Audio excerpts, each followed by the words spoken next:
Salut Julien, Salut Samir. salut à toi qui nous écoutes et bienvenue dans ce nouvel épisode de la systémique du bonheur. Alors comme tu le sais, à chaque fois on te vient avec un nouveau sujet. Julien, on va parler de quoi aujourd'hui? Alors aujourd'hui, on va te parler du sans regret ou comment mener une vie où quand tu seras arrivé au bout de la partie, tu puisses limiter au maximum les regrets que tu pourrais avoir sur qu'est-ce que tu as fait de ta vie, tout simplement. Exactement. Bah Julien, justement, il me semble qu'il y a un livre qui avait été écrit par Bronnie Ware, Tout à fait, ouais. Mhm. qui est une infirmière, il me semble, Ouais, complètement. ouais, qui avait fait un livre justement sur les 5 regrets qu'ont ressentis majoritairement ses patients en fin de vie. Donc, elle a eu pas mal de patients en fin de vie et après avoir discuté avec eux, il y avait 5 regrets qui venaient le plus souvent. Oui, elle a répertorié effectivement les 5 regrets qui reviennent le plus souvent. Donc on va te partager quels sont ces regrets, toi qui nous écoutes Ouais, aujourd'hui dans cet épisode. Peut-être que tu as déjà lu son livre. Si tu ne l'as pas lu, on peut-être. t'invitera à te le procurer. On mettra les liens en descriptif directement dans le détail de ce podcast. Mais c'est ça, on va te parler des 5 regrets et potentiellement des stratégies qu'on peut mettre en place pour éviter de partager ces mêmes regrets qu'elle a répertoriés en fait chez les personnes qu'elle a accompagnées justement dans leur période de fin de vie. Mhm. Exactement. Bah, je vais peut-être introduire le premier. L'un des premiers regrets, c'est le fait de ne pas avoir eu le courage de vivre sa vie et vivre plutôt la vie que les autres attendent de nous-mêmes. Ouais, tout à fait. Et quelque part, en fait, c'est quelque chose qui revient très souvent parce qu'effectivement, on est des animaux sociaux et en fait, on vit en société et on a besoin très souvent du regard de l'autre. On a besoin d'être accepté. Et le fait d'être accepté par les autres, parfois, ça nous pousse à mettre de côté notre authenticité, nos rêves, nos désirs et pour s'adapter à la société dans laquelle on vit, à notre famille, aux gens qu'on aime, on va mettre de côté nos rêves, notre authenticité, les choses que nous aimons, justement pour être accepté en tant qu'animal social. Mhm. Ouais, tout à fait. C'est vrai qu'on va beaucoup faire en fonction des personnes qui nous entourent. Alors peut-être que toi qui nous écoutes, tu es détaché de tout ça et que tu fais en fonction Mmh. de toi-même. Et d'ailleurs, c'est très bien aussi hein, si tu es recentré sur toi par rapport à tout ça. Mais c'est une des premières choses qui ressortent quand on demande effectivement aux mourants, c'est quoi le regret que vous avez. C'est de ne pas avoir eu ce fameux courage. Alors le courage, c'est quoi, Samir, si ce n'est que d'accepter qu'on ait des peurs, qu'on ait des inquiétudes, de passer à l'action malgré tout, Mmh. d'aller de l'avant vers les choses avec lesquelles on se sent aligné, connecté. Qu'est-ce qui pourrait aider finalement les personnes qui nous écoutent? Est-ce que tu as peut-être une astuce, quelque chose qu'on peut mettre en place Ouais, pour avoir une vie qui est plus alignée avec qui on est vraiment et ne pas OK. regretter de passer à côté? Ouais, ouais, j'en ai. En fait, le courage, il faut savoir aussi que c'est une forme de justice. Une forme de justice vis-à-vis de soi-même. C'est de faire ce qui doit être fait Tout à fait. et ce qui doit être fait vis-à-vis de soi, justement, pour se respecter, pour être dans la justice de soi-même, mais ce qui doit être fait aussi vis-à-vis de la société pour être dans la justice vis-à-vis de la société. Et l'une des premières choses à faire, c'est qu'il faut savoir que tout s'applique avant tout à soi avant de s'appliquer à l'extérieur. On a très souvent cette faculté à juger ce qui se passe à l'extérieur ou à dire à autrui, mais en fait, pourquoi tu fais pas ça? Pourquoi tu réagis pas de cette manière? Et pourquoi ceci? Alors que pour nous-mêmes, on le fait pas. Et le changement, ça commence par soi. D'abord, on l'applique à soi, on le vit, on l'incarne, et après, on peut effectivement inspirer les autres à changer. Donc, la première chose à faire, forcément, ça va être de vivre la vie que tu souhaites vivre. Et comment tu fais? Il y a une question qu'on pose beaucoup dans l'Institut. C'est qu'est-ce que tu ferais si tu t'aimais vraiment? Si aujourd'hui, la vie que tu mènes n'est pas alignée avec ce que tu ferais si tu t'aimais vraiment, c'est que tu n'es pas sur la bonne voie. Et là, peut-être de noter sur une feuille ce que tu ferais aujourd'hui si tu t'aimais vraiment. Ouais, tout à fait. Ça peut être effectivement une bonne question à se poser pour réussir à remettre en perspective et simplement prendre conscience de est-ce qu'aujourd'hui, dans ma vie, je me suis laissé porter par les événements, par les situations? Est-ce que je suis vraiment aligné avec ce que je voudrais? Est-ce que je subis pas la pression sociale? Est-ce que je subis pas la pression de mes proches, de ma famille, du milieu duquel je viens, de la formation de base que j'ai pu recevoir? est-ce que tout ça, en fait, me conditionne pas à être une personne et à mener une vie qui finalement ne me ressemble pas, au risque de me réveiller un jour en me disant: «Bah, finalement, j'aurais pu faire différemment, mais je ne l'ai pas fait». Et l'importance de se poser ces questions-là, alors c'est des questions existentielles, mais ces questions-là de façon, pas non plus hyper récurrente, mais de temps en temps, juste recadrer, de se dire: «Est-ce que je suis sur la bonne voie? Est-ce que je vais dans la bonne direction? Est-ce que ça me convient?» Et peut-être, tu vois, il y a un truc qui me vient en tête ici, Samir, mais je crois que c'est important de pas tomber dans le piège, on en a déjà parlé justement du diktat du bonheur, du diktat de la réussite, pour ne pas se dire: «Bah non, bah, en fait, j'ai pas la vie que je voudrais parce que, quand je vais sur les réseaux sociaux, bah, je vois la réussite des autres et puis moi je suis pas à ce niveau-là». Et que c'est vraiment de se dire: «Est-ce que ce que j'ai aujourd'hui, est-ce que Mmh. ce que je vis, c'est proche des envies que j'ai, de la version courageuse que j'aimerais vivre, ou est-ce que j'en suis loin?» Et en fonction, bah, de prendre d'autres décisions, d'amener des changements, de poser des actions et de choisir finalement des choses qui sont plus en lien et plus respectueuses de la personne que nous sommes vraiment au fond de nous, et qui va nous permettre de connecter avec une qualité de vie, un niveau de vie, à une aventure de vie qui est beaucoup plus correspondante à ce qu'on recherche vraiment au fond de nous.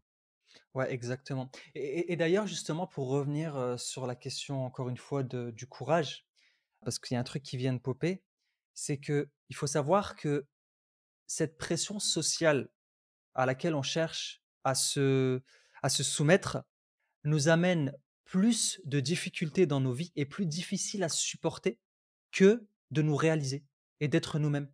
Le courage qu'on a justement à faire face à cette pression sociale est beaucoup plus difficile et beaucoup plus dur, nous demande plus d'efforts que si on s'acceptait réellement. Donc et ça nous amène à autre chose, c'est que en quelque sorte, avoir le courage de se réaliser, ça va être la possibilité de renaître. Mais de renaître une deuxième fois selon notre propre nature. Parce que ça, on en parle souvent, Julien, avec la question de l'identité. Un enfant, lorsqu'il naît, en quelque Tout à sorte, il fait, ouais. est, on va dire, pur. Après, au fur et à mesure du temps qu'il va grandir, il va s'imprégner de son environnement. Ce que ses parents vont lui dire, les normes sociales, l'éducation, etc. Et au bout d'un moment, aussi, quand il va arriver à l'école, c'est pareil, ça va être l'école, ça va être la société. Et ce qui se passe, c'est qu'à un moment, on finit par devenir en quelque sorte comme des sortes de robots, parce que on suit des normes. Parfois, on ne comprend pas forcément. Parfois, c'est des normes qui sont totalement incohérentes pour nous, mais on les suit quoi qu'il arrive parce qu'il y a quelqu'un qui les a écrits un jour sur un papier, papier qui a disparu, je ne sais pas où il est. Et Mais où est passé le papier, Samir? où est passée cette règle? Je ne sais pas, Julien. Elle est juste dans nos têtes et on s'obstine justement à les appliquer alors qu'on sait que c'est pas fait pour nous. Ça paraît même pas logique. C'est pas cohérent. Et du coup, bah, parfois, Ouais, complètement.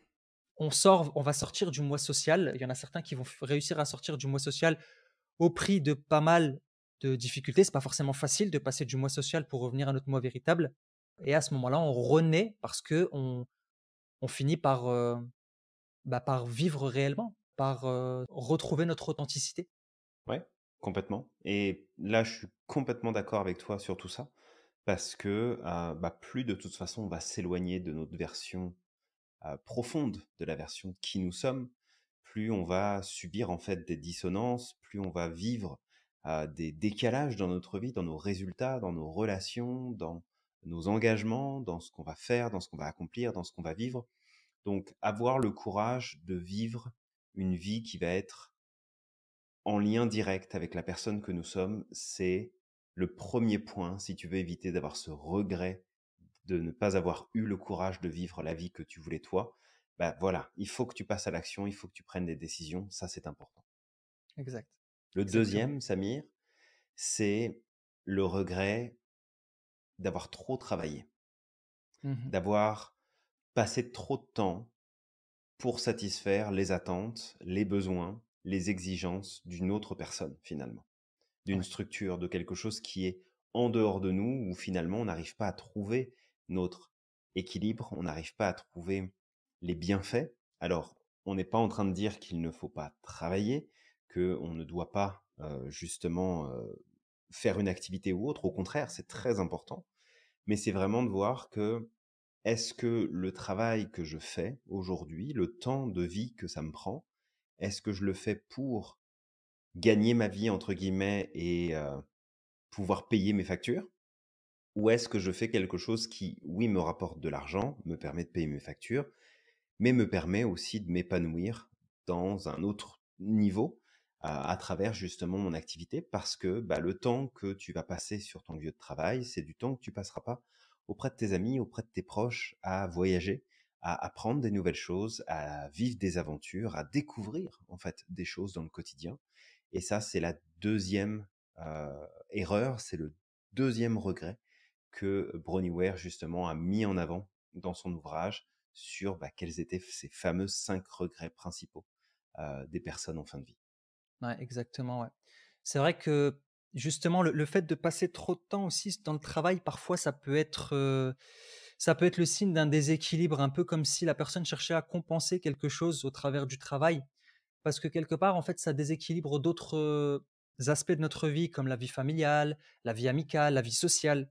Et il y en a même carrément même qui construisent tout ça autour du travail, chose qui est pas bon aussi parce que forcément, ça veut dire que si demain tu perds ton travail, ben, tu perds, quelque part, bah, ton lien social avec les gens. Parce que les gens que tu côtoies principalement, tes amis, sont uniquement au travail et ils sont pas à l'extérieur. Et ça peut créer parfois des crises identitaires, dans le sens où, bah, en fait, je m'identifiais uniquement à mon travail et hop, d'un coup, j'ai perdu mon travail, donc j'ai perdu mon environnement, j'ai peut-être perdu, bah, mes amis, j'ai perdu tout ce qui s'orientait autour du travail. Et c'est important, du coup, d'avoir un équilibre dans la vie. Et cet équilibre, ben, c'est bah, de mettre, on parlait tout à l'heure de justice, de courage, peut-être même de sagesse. Bah, la sagesse, c'est de trouver justement le milieu juste et de Mmh. Tout à fait. donner à chaque chose sa place. Ouais, complètement. Et justement cette place, parce que comme on le dit, le travail est important, mais il faut pas que ce soit une échappatoire. Faut C'est pas que ça. ce soit non plus la tête dans le guidon et on fait plus rien d'autre et on regarde simplement les années passées en se disant: «Ah bah, ça serait bien que je parte plus en vacances, ça serait bien que je fasse telle activité, bon je verrai ça l'année prochaine, là maintenant c'est Je trop ferai ça tard, plus je tard. peux plus m'inscrire», et cetera et cetera. Fait que c'est vraiment de replacer dans notre agenda, de modifier finalement comment on organise notre temps pour faire en sorte que notre temps libre, nos activités, nos relations, tout ce qui nous enrichit personnellement et tout ce qui compte dans nos valeurs et dans nos besoins ne viennent pas en second plan, mais que plutôt nos activités professionnelles puissent tourner autour de ce qui est majeur finalement dans notre vie, ce qui compte le plus à nos yeux, et de pas être simplement, même si c'est toujours plus facile à dire qu'à faire, hein, parce Mmh. qu'on a chacun nos obligations, on a nos factures à payer, etc. Mais de vraiment se dire: «OK, comment est-ce que je pourrais changer finalement mon approche pour faire en sorte, bah, déjà que mon travail soit une source de d'accomplissement, une source de plaisir, d'épanouissement pour moi?» Et puis de voir aussi comment est-ce que je pourrais éviter d'avoir des regrets plus tard en me disant: «Bah, c'est des choses que j'aurais dû faire avant, mais j'ai pas pu ou je n'ai pas choisi de le faire parce que j'ai donné priorité à mon travail à ce moment-là». Et ton travail peut être Exactement. très important pour toi qui nous écoutes et c'est Mmh. tout à fait normal et il y a aucun problème. Si c'est une Bien de sûr. tes priorités dans ta vie, ton travail, il y a vraiment aucun souci là-dessus. Mais juste de vérifier avec une petite projection dans le futur, de dire, ben, est-ce que j'aurais des regrets si jamais je regardais en arrière et que je me dis, bah, j'ai passé tout ce temps-là à travailler et j'ai pas profité, j'ai pas su apprécier, j'ai pas pris le temps de, et puis, bah, il y a que ta réponse à toi qui compte. Peut-être que ce sera: «Bah, non, ça sera parfait comme ça, puis j'en serai très content, contente», ou alors ce sera: ouais, peut-être qu'il faudrait que je me calme un petit peu». Ça, c'est possible. Ouais. Bah, d'ailleurs, ça me rappelle, un souvenir que j'ai avec une ancienne amie. Justement, une fois, je l'avais questionnée parce qu'elle était un peu perdue. Alors, elle attendait un deuxième enfant et en même temps, elle avait eu, une offre d'emploi où ça lui demandait énormément de temps. C'est-à-dire que elle allait passer beaucoup plus de temps au travail et moins de temps auprès de ses enfants. Chose qui est très important pour elle, parce qu'aujourd'hui, enfin, à cette époque-là, elle aimait bien ce qu'elle aimait dans son travail, c'est qu'elle pouvait aller récupérer sa fille tranquillement, qu'elle pouvait passer du temps avec elle, avoir des activités et tout ça. Et du coup, elle était perdue entre les 2 de: «OK, j'ai envie de construire ma carrière, j'ai envie de ce travail-là, il a l'air extraordinaire en termes d'opportunités, mais de l'autre côté, clairement, on m'a expliqué que j'aurais beaucoup moins de temps pour ma famille et ça, bah, c'est important pour moi». et du coup, elle était perdue. Et je lui avais posé cette question, justement, ce que tu viens de faire, Julien, c'est je l'ai amené à se projeter dans le futur en disant: «Bah, imagine que, tu sais, tu t'imagines dans ce travail, et cetera». Tu sais, en lui présentant les avantages de ce travail et les inconvénients qu'elle m'a donnés. Ouais, Et à la je fin de dire: vois. «Bah, comment tu te sens? Comment tu te sens là, face avec les éléments que tu m'as donnés, en te projetant dans le futur, qu'est-ce que ça t'amène?» Et puis à ce moment-là, elle m'a dit: «Bah, en fait, tu sais quoi? Tu viens de m'enlever une épine du pied parce que clairement, oui, c'est vrai, j'ai envie que ma carrière avance, mais aujourd'hui, pour moi, ce qu'il y a de plus important, c'est ma famille et ça, si je venais à dealer entre ma carrière et mes enfants, le fait de passer du temps avec eux, le fait de les voir grandir et cetera, bah, clairement, je me sentirais pas bien». Et finalement, donc elle avait pris sa décision parce que c'était ce qu'il y avait de plus équilibré pour elle. Mais encore une fois, ça dépend des gens. Il se peut que toi qui nous écoutes, tu préférais privilégier ta carrière par rapport à d'autres aspects de ta vie, comme les amis, comme peut-être ta famille, etc. Et si c'est ton équilibre et que ça fonctionne bien, je veux dire dans ton équilibre aujourd'hui, et que tu es aligné, bah écoute, il y a pas de souci. Mais de prendre conscience que il faut quoi qu'il arrive un équilibre. Et ça, je le dis parce que je connais des personnes qui ont mis tout dans le travail. Et j'ai une personne en particulier que j'ai connue aussi, dans ma carrière professionnelle. C'est une Mmh. femme que j'adorais, tu sais, qui était, très haut placée dans une des entreprises, dans laquelle j'avais été. Et elle, en fait, elle avait décidé justement de tout mettre de côté. C'est-à-dire que pour elle, c'était le travail. Même au niveau du couple, c'est ce qui s'était passé. C'est-à-dire que c'est mon travail avant OK. tout. En gros, si on n'accepte pas, bah, tant pis. Mmh. Ouais. Et le truc, c'est que lorsque je discutais avec elle, elle m'amenait à me dire: «Trouve de l'équilibre». Parce que justement, alors c'est vrai que pour elle, c'était important le travail, mais au fond, elle s'est rendue compte que cet équilibre qu'elle n'avait pas, bah, c'était pas ce qu'il y avait de meilleur aussi pour elle. Et elle s'était beaucoup identifiée à son travail et tout ça, donc ça a été vraiment difficile pour elle le jour où elle a dû prendre sa retraite, vraiment. Ouais, je comprends ça. Bah, ça c'est une phase de transition qui est, malheureusement souvent problématique. Beaucoup de personnes, on n'en parle que très, très peu, de de la dépression de la retraite, mais il y a beaucoup de personnes qui souffrent énormément de leur transition, à la retraite parce que, Ouais, ils passent d'une vie hyper active où ils ont 1000 et une choses à faire, ils ont plein d'obligations, ils ont des choses à régler, à, bah, je me lève le matin puis, bah, voilà, je n'ai ouais, plus spécialement d'obligations. Je n'ai plus ce besoin d'aller travailler pour gagner ma vie. Alors après ça va dépendre bien sûr de du niveau de retraite qu'on va toucher, mais hem, il y a quand même des choses qui font que à ce moment-là, il y a une transformation qui se fait. Cette transformation peut être très mal vécue et en plus de ça, de se rendre compte aussi que, bah, quand on va se retrouver à la retraite, si on a vraiment travaillé très, très fort toute notre vie, tu sais, on a vraiment mis du cœur à l'ouvrage, bah, forcément, on va avoir moins d'énergie, moins de dynamisme, moins de force, moins de résistance, potentiellement. Tu sais, je dis forcément, mais c'est potentiellement, on va avoir moins de tout ça. Parce que moi, je connais des gens qui ont 60-70 ans aujourd'hui, qui ont plus d'énergie que des ouais, jeunes qui ont 15 ou 20 ans, hein. exact. Donc, mais dans l'ordre des choses, de se rendre compte que, OK, il y a peut-être des choses en fait où j'avais l'énergie, j'avais le temps, j'avais les moyens de le faire, puis je l'ai pas fait à ce moment-là parce que j'avais du travail, parce que j'ai trop de travail, parce que j'avais trop de choses à penser, j'avais trop de choses à résoudre. Mais de se rappeler que bah, si tu as beaucoup de travail aujourd'hui, tu en as encore beaucoup demain, fait que ça changera pas grand-chose. Fait que essaye de voir aussi dans quelle mesure tu peux te redonner un peu plus de place dans tout ça, si jamais tu en as perdu, et remettre de Exact. la priorité sur d'autres éléments, si jamais tu as laissé passer des choses qui étaient, importantes finalement pour toi, mais que tu as mis de côté à cause du travail. Exactement. Moi, tu sais, Julien, justement par rapport à ça, c'est un peu comme ce qu'on avait parlé la dernière fois lors des finances. C'est bien de ne pas mettre ses œufs dans le même Mmh panier, mh. parce que si le panier tombe, tous les œufs vont péter. Donc le mieux, c'est de mettre ses œufs dans plusieurs paniers différents, de les répartir. Et Mmh. c'est ça qui va créer de l'équilibre. Si tu mets tout dans le travail, encore une fois, le travail, c'est bien. Julien et moi, on s'éclate dans ce qu'on fait, c'est notre mission de vie et on adore. On Tout n'a à même fait, pas ouais. l'impression de travailler clairement. Et je sais que je passe du Complètement. temps à travailler, Mais on essaye, quoi qu'il arrive avec Julien, d'avoir un équilibre. On va au sp enfin, on essaie d'aller courir une fois de temps en temps, d'aller en nature, de passer un peu de temps avec nos amis, de passer aussi du temps avec nos proches, ça c'est très important et Mmh. surtout que les proches, je veux dire, tu sais, les êtres humains ont une durée de péremption. À un moment ou l'autre, ils vont partir et s'il y a des gens que tu aimes, que tu ne vois pas parce que tu privilégies le travail, le jour où ils vont partir, forcément, ça va faire partie d'un de tes regrets de: «Ah merde, en fait, j'aurais bien aimé profiter un peu plus de ces personnes-là». Ça, c'est quelque chose d'important à garder à l'esprit aussi. Ouais, complètement. C'est très, très, très important et je crois que de toute façon, ça appartient à chacun et chacune et toi qui Ouais, nous écoutes de trouver c'est le ça, point d'équilibre parce qu'il y a pas de bonne ou de mauvaise réponse. c'est ça. Il y en a Chacun qui vont aura son vouloir faire équilibre. passer c'est ça, il y en a qui vont faire passer leur travail vraiment loin derrière tout le reste et c'est OK. Il y en a d'autres qui vont le faire passer en priorité, puis c'est OK aussi, mais c'est de voir dans quelle mesure c'est équilibré justement C'est ça, toute cette démarche.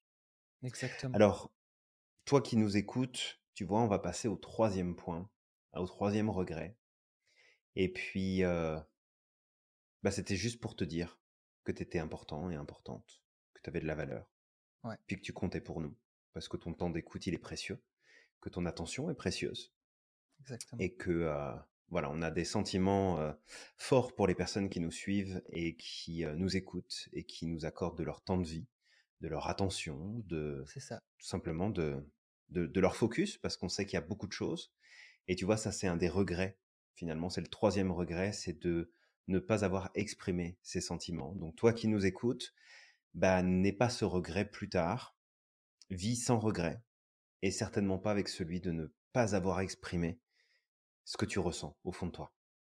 exactement. Tu sais, Julien, ça me rappelle parce que moi, j'étais, quelqu'un de très, très, très timide avant. J'exprimais pas mes Mmh. sentiments. Alors, tu sais, je suis quelqu'un de très émotionnel, donc lorsque je parle, ça se voit. Très souvent, je suis connecté à mes émotions, mais j'avais peur. J'avais peur justement d'être rejeté, j'avais peur qu'on me juge et je le faisais pas forcément et ça, je l'ai vécu longtemps. Dans les différentes, classes dans lesquelles j'ai été, à l'école, par exemple, où j'ai rencontré des amis, j'avais des personnes que j'appréciais énormément et je l'ai jamais dit. J'osais même pas parler avec eux et le jour où, bah, malheureusement le temps est passé et que je ne les voyais plus, c'était trop tard, tu vois? Et ça me rappelle même une de mes cousines. J'étais très timide, vraiment très, très timide. J'étais en excès quand j'étais gamin et j'avais une cousine, en fait, que j'adorais. Elle était extraordinaire, exceptionnelle et qui nous a quittés très, très jeunes et j'étais tellement timide que même ma cousine, en fait, j'osais pas trop parler avec elle et du coup, bah, le jour où elle est partie, ça m'a fait très mal. Parce que je me suis dit: «Tu vois, Bah, ouais, je je comprends. l'appréciais, c'était comme ma grande sœur quelque part parce qu'elle a été aussi éduquée par ma mère, pendant un certain temps». Je veux dire sa Mmh. maman avait dû être opérée sur Paris. Tu sais, avant de venir sur Paris, elle avait clairement dit à ma mère: «Écoute, si jamais il se passe quoi que ce soit, j'aimerais que ce soit toi qui t'occupes d'elle». Puisqu'elle avait vraiment un problème OK. cardiaque très grave et du coup, bah, tu sais, quand j'étais gamin, j'ai grandi pendant un moment avec elle et son frère et ouais et le jour où elle est partie, ça m'a fait mal, vraiment. De me dire, tu sais, j'aurais bien voulu lui dire que je l'aimais, que j'avais autant de considération que ça pour elle, mais j'ai voulu faire mon timide et maintenant c'est trop tard. Ouais, tout à fait et Mmh. c'est triste cette histoire que tu nous partages, puis merci aussi pour le partage Samir, parce que c'est Mmh toujours mh. inspirant de voir les histoires de chacun et par quoi on passe ou qu'on est passé. Mais c'est vraiment prendre conscience que quand l'occasion est là de pouvoir exprimer ce que tu ressens, de dépasser ta peur d'être jugé, d'être critiqué, d'être éventuellement rejeté, ou en tout cas d'avoir l'impression que tu vas être rejeté, si jamais tu fais part de tes ressentis et de tes sentiments, parce qu'il y a plein de choses en fait à côté desquelles on peut passer, des occasions de connecter avec les gens, des occasions de faire Exact. savoir des choses, et que ça aurait pu, tu sais, ça aurait pu tout changer. Ça aurait pu Mmh. changer une relation, comment est-ce qu'elle s'est terminée. Ça aurait pu commencer une autre relation aussi, dans certains cas. Ça aurait pu transformer des opportunités, ça aurait pu éviter des conflits, ça aurait pu éviter des C'est ça. problèmes. Hem, L'expression de nos sentiments, c'est quelque chose qui est important, ne serait-ce que pour nous, pour en prendre conscience et pour pouvoir les gérer plus facilement. Mais c'est aussi un moyen profond de connecter avec les autres et que avoir ce regret de ne pas exprimer finalement ce qu'on ressent, bah, ça peut jouer énormément dans la balance et le problème, comme tu le dis là, Samir, c'est que, bah, quand c'est trop tard, c'est trop tard. Quand on peut C'est ça. l'exprimer encore, bah, on le fait. et ça arrive à la personne et des fois ça arrive hors contexte, en dehors du moment où c'était opportun et tu sais, ça peut être perçu différemment. Mais tant que tu peux le faire, fais-le, n'attends pas. Donc si toi qui nous écoutes, bah, ça fait longtemps que tu as pas dit à tes amis que tu les aimais, à tes parents, à tes proches, à ta famille, à qui comptait pour toi, que tu les admirais, que tu les trouvais inspirants, inspirantes, que tu reconnaissais des choses chez eux, chez elles, bah, tu sais quoi, c'est le moment, prends ton téléphone, puis envoie un message, passe un coup de fil, écris une lettre, envoie un mail, Exact. fais quelque chose, communique tes sentiments, partage tes sentiments parce que, tu sais, ça fera de mal à personne. Il y a des gens peut-être qui seront inconfortables avec l'idée de te répondre, avec l'idée de Mmh. recevoir ça, mais c'est pas grave. C'est partage, exprime librement ce que tu ressens parce que c'est trop important pour que ça reste comme ça dans l'ombre et que tu partes finalement un jour avec tout ça avec toi sans que ce soit jamais diffusé, sans que jamais les personnes autour de toi n'aient pu accéder à cette information-là qui peut être précieuse et importante. Exact et surtout le fait, tu sais, tant que tu le gardes pour toi, bah, malheureusement, ça va prendre encore plus d'importance dans le futur parce que tu auras ces regrets de dire: «Ah bah merde, je l'ai pas fait». Ça prend encore plus de place, alors que si tu l'as exprimé et supposons que la personne en face est inconfortable, mais c'est son histoire, d'accord? Il y a peut-être des choses chez elle qui font qu'elle va pas le prendre de la bonne manière ou qu'elle va peut-être pas l'accepter de la bonne manière. Tu l'as au moins dit, au moins tu l'as fait. C'est un peu comme si tu sais, le paquet, en fait, tu l'as donné. Il y a plus aucune charge chez toi et ça, c'est vrai que c'est drôle, tu sais, le nombre d'histoires que j'ai autour de moi, même des amis et tout ça, qui me disent: «Ben, tu vois, je vais donner juste l'histoire, par exemple, d'amour et tout ça, où, ils te font: «Bah, en fait, quand j'avais tel âge, j'étais complètement fou de cette fille et j'ai jamais osé lui dire et plusieurs années plus tard, tu sais, je l'ai re-rencontrée, on a discuté, on a resympathisé et quand je lui ai dit ça, elle m'a fait: "Ah, bah, moi aussi, en fait, mais j'ai pas osé te le dire"». Et en fait, Ça les arrive gens se souvent. regardaient de loin, tu vois? Ouais, ça arrive souvent. Les gens se regardaient de loin en disant: «Bah, en fait, moi, je l'aime et je sais pas et moi, je l'aime et moi, je sais pas» et finalement, il y a des années et des années après qui passent et où ils se rendent compte que finalement, ça aurait pu commencer avant cette histoire ou peut-être, tu sais, ça commencera pas parce que, les priorités ont Tout changé, à mais fait. qu'on est passé à côté de quelque chose et ça peut être même avec nos proches. À certains moments, ça peut créer des, tu sais, certaines tensions parce que j'ai pas osé dire, à ce moment-là que j'étais pas d'accord avec ce qu'on me disait ou que j'aurais bien aimé qu'on me donne un peu plus de crédit ou peu importe. Juste une émotion, tu sais, qui pèse, on l'a pas exprimée et ça pète 3 ans plus tard et tu dis: «Non, mais en fait, parce que tu n'as pas respecté tel et tel truc» et la personne en face, elle te dit: «Mais en fait, moi, je savais pas. J'étais pas au courant que tu avais ces besoins, que c'était important pour toi. Tu me l'as jamais dit» et tu te rends compte qu'en fait, c'est juste des incompréhensions qui ont mené, par la suite à tout ce que tu as pu vivre. C'est pas de la faute de la personne, c'est juste que tu as pas exprimé tes besoins, tu as pas exprimé ce que tu ressentais. Ouais, tout à fait. Et on peut passer tellement à côté de choses importantes, utiles et des opportunités. Tu sais, des choses toutes bêtes. Tu sais, de Mmh. dire, bah tiens, en fait, je reconnaissais telle chose chez toi, puis j'ai toujours admiré ça, et puis ça m'aurait Mmh. tellement plu de, tu sais, de faire affaire avec toi, de travailler avec toi, de vivre telle expérience. Puis s'entendre dire: «Bah oui, mais pourquoi tu me l'as pas dit? En fait, moi aussi, ça m'aurait fait plaisir. Moi aussi, j'aurais bien aimé. Moi aussi, on aurait Bah, pu ouais, faire ça, bâtir ça» et cetera. Fait que c'est vraiment important d'aller exprimer tes sentiments en autant que c'est possible et de voir comment est-ce que ça peut te connecter aux autres pour ne pas vivre ce regret-là. Et tu vois, en plus, avec ce regret-là, Samir, on peut même faire la transition sur le suivant. avec le prochain, ouais, Ben oui, vas-y, je te exact laisse, en parler, ouais, si tu veux. exactement. Bah, le quatrième regret qui revenait le plus souvent, c'est le fait de ne pas rester en contact avec les gens que nous aimons. C'est-à-dire que, bah, c'est à peu Ouais, près tout la à même fait. chose. Il y a des gens que tu aimes, il y a des gens que tu apprécies, il y a des gens avec qui tu voudrais passer beaucoup de temps et on peut même faire le parallèle avec le premier, enfin le 2e avec le fait de travailler au trop et de pas avoir d'équilibre et du coup, bah, on passe pas suffisamment de temps avec les gens qu'on aime et le truc, c'est que derrière, on finit par le regretter. Un peu comme avec ma grande cousine justement qui était comme ma sœur et j'ai pas osé lui dire, j'osais pas trop, tu sais, discuter avec elle. Il y avait toujours cette petite distance, cette crainte liée à ma timidité, enfin mon ancienne timidité et qui fait que derrière, en fait, j'ai pas suffisamment profité. J'ai pas assez échangé avec elle. Ouais, tout à fait. Ouais, et puis, tu sais, des fois, c'est de se dire, ben C'est dommage parce que la vie nous emmène, à des endroits différents, à des places différentes.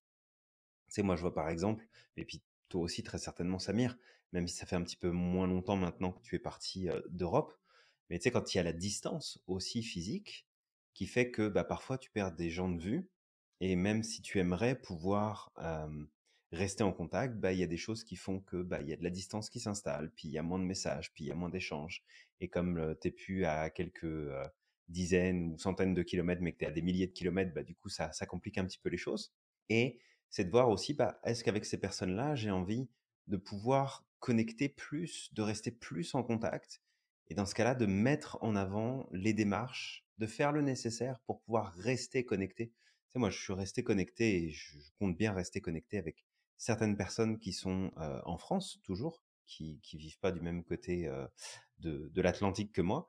Et je parle pas de la famille, là, je parle vraiment des amis. Et je sais que ces personnes-là, bah, je reste en contact avec. Et puis quand on se voit, c'est génial. On se partage des informations régulièrement. On se tient au courant.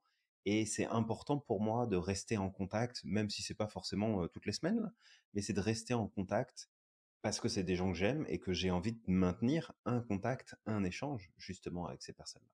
Maintenant, des fois, la vie fait que bah, on s'éloigne, on a nos obligations, on a nos préoccupations, on a nos difficultés, on a nos challenges.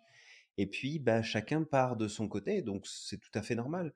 Mais de faire attention à pas tomber dans le piège de la distance ou des excuses du quotidien qui font que, bah oui, mais moi, en ce moment, c'est un peu compliqué, c'est plus difficile pour justement faire en sorte que, bah, mets les efforts, fais le nécessaire pour pouvoir rester connecté, pour pas que demain tu te dises, bah, c'est dommage, je serais bien resté en contact avec cette personne-là. Moi, je me Mmh. souviens d'un ami d'enfance où on s'était perdu de vue parce que j'avais déménagé et puis il s'est passé tout un tas de choses. J'ai essayé de reconnecter avec lui à un moment donné et puis ça s'est pas fait à ce moment-là. Il y a eu différentes raisons. Puis on est passé à autre chose et il m'arrive de temps en temps, tu sais, de repenser à cette personne, il s'appelait Jonathan. Je m'éclatais avec Jonathan, on rigolait bien. C'était un ami vraiment du primaire, donc ça remonte. Mais on était vraiment connectés, on passait des super bons moments ensemble, on rigolait bien. Et des fois, de temps en temps, tu sais, j'ai l'idée de ah bah c'est dommage, tiens, je sais même pas ce que devient Jonathan. J'ai essayé de Mmh. le retrouver, puis tu sais, de se dire tiens, qu'est-ce que ça aurait donné finalement si on était toujours connectés. Puis qu'est-ce qu'il y aurait eu, qu'est-ce qui se passerait. Peut-être c'est quoi les sujets de conversation qu'on aurait, les choses qu'on pourrait repartager. Et ça fait, voilà, tu sais, c'est pas un regret, je veux pas dire que c'est un regret parce que ça n'en est pas un, mais ça pourrait, tu sais, ça pourrait être un regret plus tard de se dire: «Mais tiens, avec cette personne-là, j'ai pas réussi à rester en contact et c'est dommage».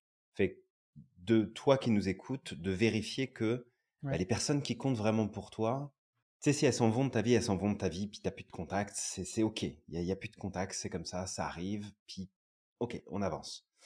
Mais si c'est des personnes que tu perds de vue et de contact parce qu'il y a plus l'effort qui est fourni, parce que finalement, bah, oh, bah, je verrai plus tard, oh, j'enverrai un message plus tard, oh, j'appellerai plus tard.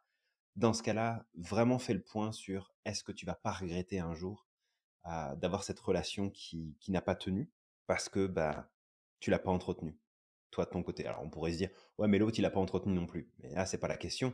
C'est de savoir, toi, qu'est-ce que tu fais pour rester en contact avec les gens que tu Le aimes. 5e regret, c'est quoi? Le désir de se donner le droit d'être plus heureux et heureuse. En fait, ce regret, c'est pourquoi est-ce que je me suis pas autorisé à être, à vivre plus, à avoir plus, à m'autoriser à célébrer plus, à être plus dans la joie, dans le bonheur, dans le partage. Et là, j'ai envie d'attirer ton attention, toi qui nous écoutes, sur ces foutues règles à la con que tu peux avoir dans ta tête qui ne sont écrites nulle part de non, mais attention, hein, faut pas trop exprimer son bonheur, sa joie, parce qu'il y en a d'autres qui souffrent dans le monde. Faut pas trop exprimer notre réussite parce que tu comprends, tout le monde n'a pas la chance de réussir. Il faut pas ceci, il faut pas cela.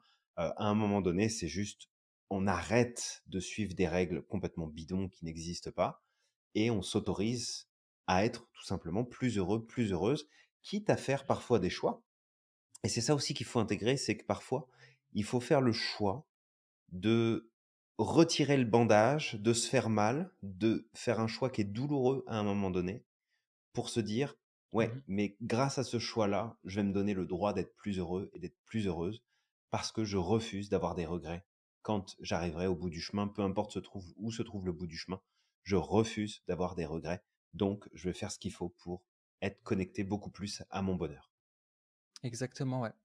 Bah, ce regret-là aussi, je le connais, bien sûr pendant un certain moment de ma vie. Moi, comme tu le sais, Julien, j'ai mis beaucoup de côté, en fait, ce que je voulais vraiment, enfin, pas mon authenticité, elle s'exprimait, ça dépendait.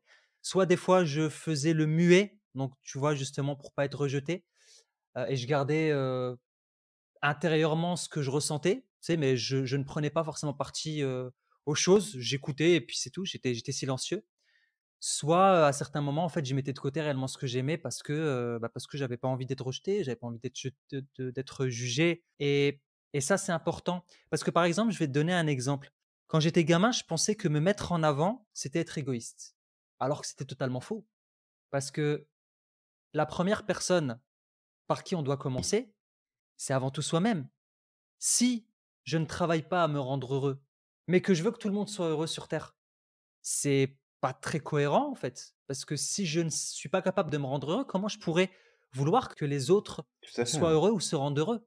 C'est un peu comme si, tu sais, moi, je me baladais avec des vêtements craqués et je demandais à tout le monde de porter des vêtements propres. Ça a pas de sens. Non, c'est clair que ça a pas de sens et tu pourras pas offrir en plus. C'est ça le truc, c'est que tu peux pas offrir, tu peux pas donner, tu peux pas connecter avec les autres de la meilleure façon qui soit si toi-même tu t'autorises pas à, tu sais, à vivre, à ressentir, à être dans ce que tu voudrais aussi pour les autres. Donc ça commence par toi, ça commence par ta personne de bah moi je veux que les autres soient heureux, bah fais en sorte toi-même d'être heureux pour que tu puisses être une source d'inspiration, pour que tu puisses être une source d'exemple pour les personnes qui t'entourent. Tu as envie que les autres réussissent, bah sois dans la réussite toi-même. Tu as envie que les autres soient heureux, soit dans le bonheur, soit heureux, heureuse toi-même. Ça commence d'abord par toi. Parce que si demain tu te retrouves sur ton lit de mort et puis que tu regardes en arrière, ça c'est pas très joyeux là, mais tu regardes en arrière et puis que tu te dis, en fait, j'ai pas profité. Tu sais, il y avait des fêtes, des célébrations, puis j'étais là sans être là, j'ai pas profité. Il y a des moments, en fait, où j'ai pas pris le temps de célébrer mes propres réussites, les propres choses que j'ai pu vivre, les choses auxquelles j'ai accédé. Je me suis refusé des vacances, je me suis refusé des voyages, je me suis refusé des sorties, je me suis refusé des activités, je me suis Mmh, refusé des moments de pause, je me suis refusé c'est ça. des choses à découvrir, à faire, à échanger, des connexions à avoir et qu'au final, pourquoi? Bah, pour avoir ce regret de, bah, finalement, ça aurait pu contribuer à mon bonheur et je suis passé à côté de ça. Et maintenant, c'est trop tard, je peux pas revenir dessus. Exactement. Et parfois aussi, tu sais, ça peut venir le fait de pas se rendre heureux, parfois il y a des personnes, ça vient d'obligation en quelque sorte.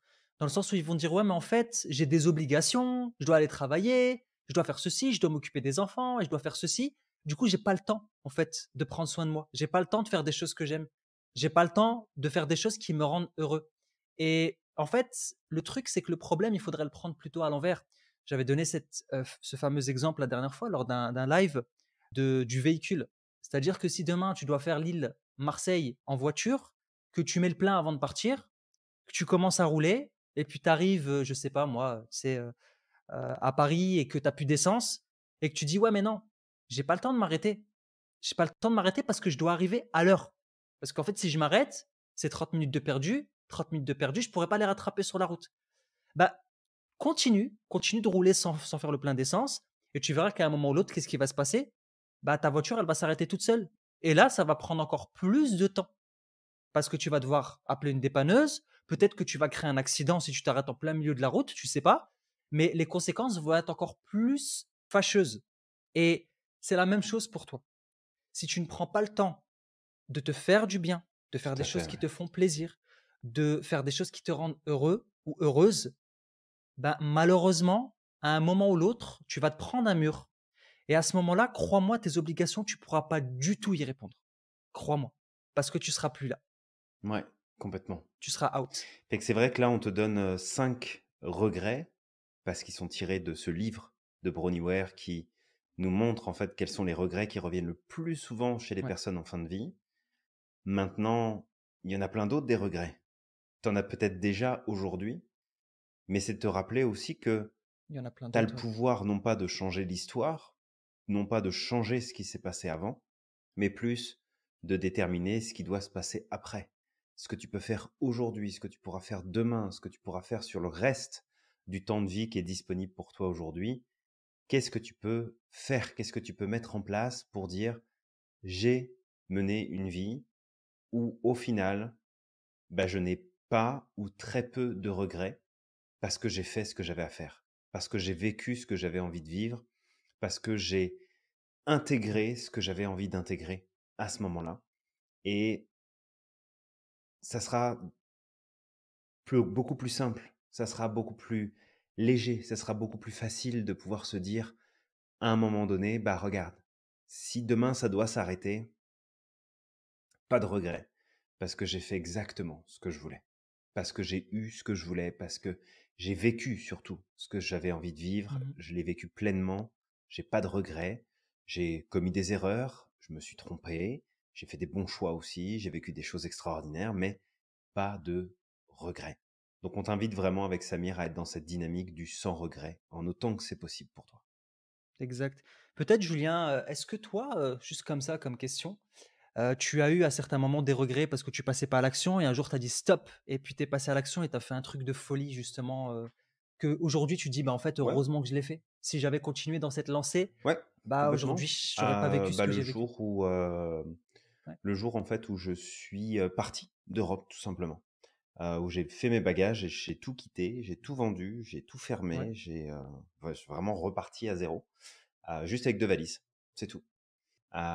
Et finalement, ce jour-là, ça a été alors, ouais, suite à un ras-le-bol, pardon, de plein de choses. J'avais traversé une période très, très difficile entre le décès de mon meilleur ami, les difficultés professionnelles qu'il y avait eu en tout début d'année, un accident grave de la route qui m'a bloqué finalement à la maison pendant plusieurs mois sans rien pouvoir faire, parce que ça m'handicapait, qu'il y avait énormément de douleurs, beaucoup de fatigue, des traitements à plus savoir quoi en faire. Bref, ça a été super compliqué. Et en fait, ça a été vraiment une phase de constat de se dire, OK, voilà ce que je vis là maintenant, voilà où est-ce que j'en suis, puis qu'est-ce que j'ai en vrai? Qu'est-ce qui se passe? Est-ce que je fais vraiment ce que je veux, comme je le veux? Alors, je faisais ce que je voulais, mais pas exactement comme je le voulais. Donc, ça m'a permis aussi de retravailler là-dessus. Est-ce que je suis au bon endroit? Non, en fait, j'habite pas dans un endroit qui m'intéresse. J'ai décidé d'habiter là pour X raisons. C'est pas le pire endroit, c'est un chouette endroit, mais c'est pas là où je veux vivre, c'est pas ce que je veux faire, c'est pas ce que je veux vivre. Je suis pas en train de vivre ce que je voudrais avec les personnes avec qui je suis à ce moment-là. Et j'ai attendu d'aller mieux. J'ai attendu de me remettre. Repris le travail et l'activité suffisamment fort pendant quelques mois pour pouvoir ensuite dire, bah, OK, maintenant on fait tout là. On vend l'appartement, on ferme les 2 cabinets de consultation, on ferme l'activité, on paye les taxes, les impôts, tout ce qui a réglé. Je vends toutes les affaires dont j'ai pas besoin. Je fais 2 valises, puis ce qui rentre pas dans les valises, bah, soit je le donne, soit je le jette si c'est pas vendable. Et ciao, merci, bye, je m'en vais. Et là, pour le coup, je peux dire que ouais. le jour où je serai plus là, bah, quand ça se produira, j'aurais clairement pas ce regret de: «Putain, en fait, j'ai pas réalisé le rêve que j'avais depuis, l'âge de 5 ans». Bah si, il est fait. Il est validé celui-là. Fait Ouais, que et puis je compte bien continuer à valider les autres exact. aussi, sur le temps de vie qui me reste de toute Ouais, façon. Peu importe la durée là. J'espère le plus longtemps possible, mais, c'est on sympa. continuera à en réaliser un maximum. Exact, on espère. Bah, écoute, moi, ce que j'écoute là, ça me parle parce que c'est à peu près la même chose, pour moi. Ces dernières années, je regrette clairement pas d'avoir quitté l'Europe alors que j'aurais jamais pensé un jour quitter l'Europe, clairement. Mon moi d'avant, on va dire, avec mes peurs et cetera, ne l'aurait pas fait et j'ai vécu plein de choses super sympas. J'ai rencontré des nouvelles personnes, je vois des nouvelles mentalités. Ça m'a permis aussi d'élargir mon champ de perception dans le sens où ici, je rencontre des gens de Mmh. cultures tellement diverses et variées, en plus avec l'anglais, parce que l'anglais, c'est une langue internationale. Donc du coup, je peux m'entretenir avec des gens de tout partout et c'est hyper enrichissant et moi, ça, c'est quelque chose qui est très fort, tu sais, qui est très important pour moi, cette stimulation de rencontrer des personnes différentes, de rencontrer des nouvelles cultures, de voir d'autres façons de penser et puis aussi l'un des regrets, que j'avais et que j'ai, on va dire, breaké, c'est que j'ai cassé, c'était quand je travaillais dans l'entreprise pendant 10 ans où honnêtement, j'étais mal barré. J'étais parti pour faire toute ma vie là-bas alors que je ne me sentais pas heureux. Tout le temps, je me disais: «Non, mais en fait, quand est-ce que je pourrais quitter ce truc-là?» ou j'aurais dû quitter déjà cette entreprise avant et le jour où en fait, j'ai été déposer mon tu sais que j'étais dans cette phase où, tu sais, j'ai passé mon seuil et je me dis: «À partir d'aujourd'hui, je veux plus vivre ma vie en tant que victime et de me dire: "C'est de la faute des autres" ou c'est parce que j'y arriverai pas ou quoi que ce soit. Je fais et on verra bien». Ouais. Et le jour où je suis parti justement poser ma lettre de démission, sans même avoir négocié mon départ, je me suis dit: «Écoute, j'en ai rien à faire. Je dépose mon truc et puis je sais que dans 4 mois, on va aller aux États-Unis Ouais, tout à fait. et c'est tout et on verra bien comment ça va se passer». Et on est reparti de zéro comme toi. Vraiment, on est arrivé, tu sais, l'argent qui nous restait sur le compte, c'était pour Ouais. payer le logement ici. On est vraiment reparti de zéro, mais c'est top et j'aime ça. Donc c'est voilà, ça aussi, c'est quelque chose Ouais, je que je comprends ça. regretterai pas, je pense, Je comprends ça. mes derniers jours. Ouais, clairement et ça m'a ouvert plein de perspectives. Vraiment, ça m'a apporté tellement de choses que je pense que ça va me permettre d'accomplir encore d'autres choses dans l'avenir. Notamment, bah, ma Mmh. reconversion. C'est aussi l'une des conséquences. Je Ouais. voulais me reconvertir professionnellement, je voulais faire autre chose que de l'informatique parce que derrière l'informatique, j'adorais l'informatique, mais il me manquait le côté social, il me manquait le fait de pouvoir contribuer, d'aider les autres à avancer, d'apporter quelque chose, de poser ma brique, d'avoir du sens dans mon métier et le fait d'être venu ici, bah, je me suis concentré pleinement sur 2 choses. L'anglais, où j'étais clairement une quiche lorraine avant de venir ici, je ne savais pas du tout parler. Et puis le deuxième, bah, ma reconversion où Mmh, je me suis tout à mis à fait, ouais. fond sur la PNL, j'ai appris plein de choses, j'ai travaillé avec une autre startup où, j'ai fait, tu sais, j'ai appris toutes les méthodes d'organisation, nouvelles, comme l'holacratie, comme l'entreprise libérée et cetera. J'ai appris plein, plein, plein, plein, plein de choses. C'est C'est génial, vraiment c'est cool. un super partage. Merci Samir. Clairement, bah, toi qui nous écoutes, on t'invite justement peut-être aujourd'hui à faire le point sur ta vie, à voir un petit peu qu'est-ce qui te dérange, tes regrets, les choses que tu aimerais accomplir et que tu remets sans cesse au lendemain depuis des années, mais que tu n'accomplis pas. Et peut-être à te poser cette fameuse question. Aujourd'hui, si je m'aimais vraiment, qu'est-ce que je ferais concrètement? Est-ce que je continuerai à me dire c'est pas grave, je continue à subir ma vie pour le moment, mais je vais attendre la retraite, je vais attendre dans 10 ans, je vais attendre dans 20 ans? Ou est-ce que clairement, si tu t'aimais vraiment, tu te dirais bah écoute, je vais faire tout ce qui est en mon Ouais, possible pour commencer dès aujourd'hui à réaliser ce que je veux. exactement. Exactement Like et tout ça. Samir. Donc toi qui nous écoutes, bah, comme d'habitude, on va t'inviter à liker, à commenter, à partager autour de toi, nous dire tout simplement comment, tu trouves cet épisode, nous dire aussi peut-être les sujets qui t'intéresseraient pour la suite de l'aventure. Et je t'invite du coup à essayer de passer au-delà de tes peurs et de ce qui pourrait constituer des regrets pour toi et de croire au maximum en ton potentiel. Exact. N'oublie pas à quel point tu es magique et que tu as le pouvoir de réaliser tout ce que tu souhaites. Et on te dit à À la la prochaine. prochaine.